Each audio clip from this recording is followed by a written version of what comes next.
Welcome to Geetamrit. Bhagavad Gita में जीवन के मूल प्रश्नों का उत्तर मिलता है। मैं कौन हूँ? आत्मा क्या है? आत्मा का स्वरूप कैसा है? गीतामृत में इन्हीं विषयों का वर्णन सरल शब्दों में। Gita is eternal science and researching Gita we get amrit. अहम ब्रह्मास्मि, मैं आत्मा हूँ। पिछले सेशन में चर्चा की थी अध्याय 13 का सारांश। आज के चर्चा का विषय है अध्याय 14 श्लोक 1 एवं 2।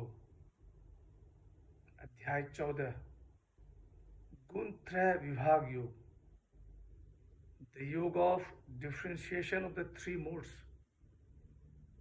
श्लोक 1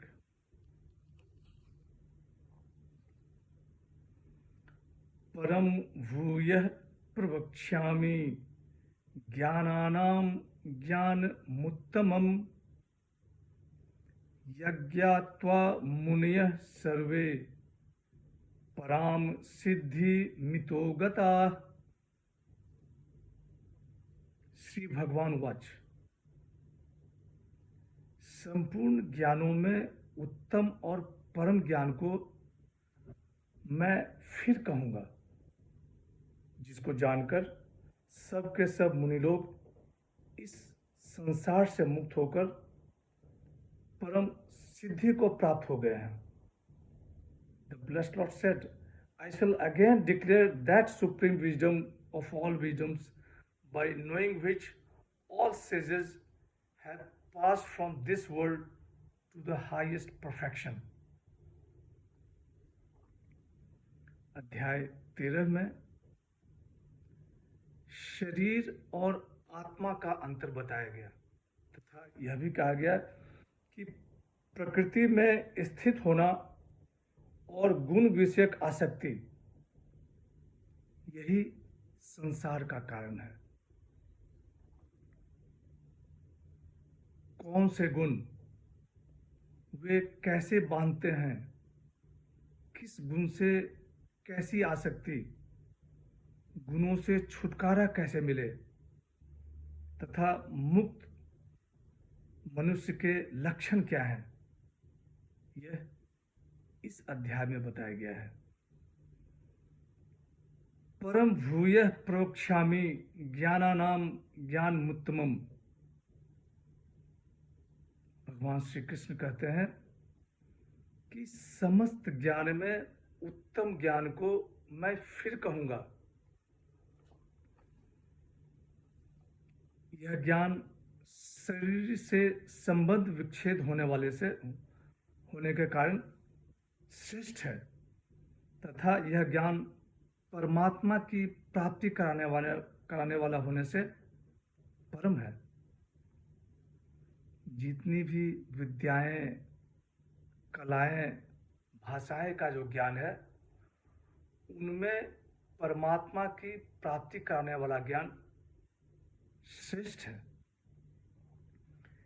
यज्ञात्वा मुनियः सर्वे पराम सिद्धि मतो गता। गता मतलब प्राप्त करते हैं। जिस ज्ञान को जानकर अर्थात अनुभव करके मुनि लोग संसार से मुक्त होकर परमात्मा को प्राप्त हो गए, मुनि को कहा गया है। तत्व का मनन करने वाले, जिनका शरीर के साथ अपनापन नहीं रहा। श्लोक 2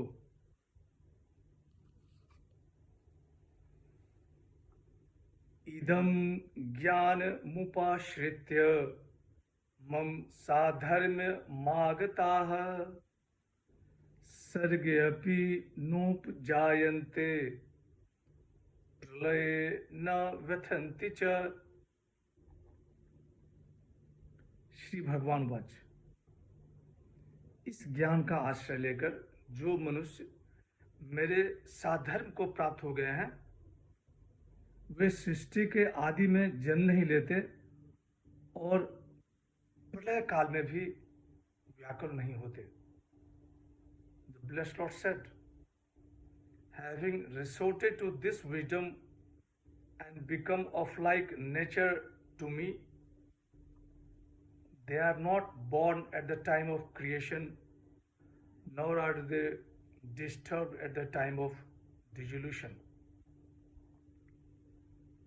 भगवान श्री कृष्ण कह रहे हैं कि इस ज्ञान का आश्रय लेकर जो मनुष्य मेरे साधर्म को प्राप्त हो जाते हैं, वे सृष्टि के आदि में जन्म नहीं लेते और प्रलय काल में भी व्याकुल नहीं होते। इदम ज्ञान मुपाश्रित्य मम साधर्म मागताः। इस ज्ञान का भली भांति आश्रय लेकर अर्थात ज्ञान के साधनों का अनुष्ठान करके मेरी समानता को प्राप्त करके सृष्टि के उत्पत्ति काल में उत्पन्न नहीं होते और विनाश काल में भी व्याकुल नहीं होते। तात्पर्य है कि ज्ञानी महापुरुष का प्रकृति और प्रकृति जन्य गुणों के साथ सर्वथा संबंध विच्छेद हो जाता है। यह तो बात रही जो सृष्टि के आदि में उत्पन्न नहीं होते उनकी। जो प्राणी सृष्टि में पैदा होते हैं उनके उत्पन्न होने की प्रक्रिया क्या है, यह भगवान श्री कृष्ण ने आगे के श्लोक में बताया है। आज की चर्चा यहीं समाप्त करते हैं। अगले सेशन में चर्चा को और आगे बढ़ाएंगे। यदा यदा हि धर्मस्य ग्लानिर्भवति भारत अभ्युत्थानम् अधर्मस्य तदात्मानं सृजाम्यहम्। हरे कृष्ण।